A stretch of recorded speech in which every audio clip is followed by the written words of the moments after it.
In higher vertebrates, the immune systems can distinguish self cell and non self cell. तो higher vertebrates में क्या होता है कि हमारा जो इम्यून सिस्टम्स होता है वो पता लगा सकता है कि कौन सी सेल्स हमारी बॉडी की हैं, कौन सी सेल्स जो हैं वो हमारी बॉडी की नहीं है, जो बाहर से आई हुई है। ठीक है।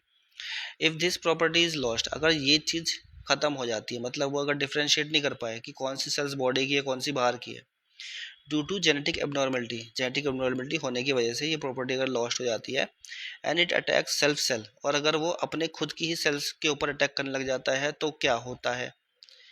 तो पहला ऑप्शन दे रखा है कि ऑटोइम्यून डिसीज़ हो जाती है, तो बिल्कुल सही है, ऑटोइम्यून डिसीज़ होती है।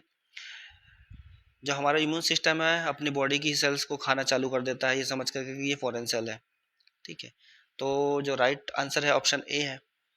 एक्टिव इम्यूनिटी नहीं होती, एक्टिव इम्यूनिटी तो उसको कहते हैं जब पैथोजन हमारी बॉडी के अंदर आता है, अटैक करता है, हमारी बॉडी एंटीबॉडीज बनाती है, उससे लड़ती है, तो उसको कहते हैं एक्टिव इम्यूनिटी। डेवलप होती है पैथोजन के एनकाउंटर के बाद। तो ये तो नहीं है, ये सेल्फ सेल की वजह से नहीं होती है।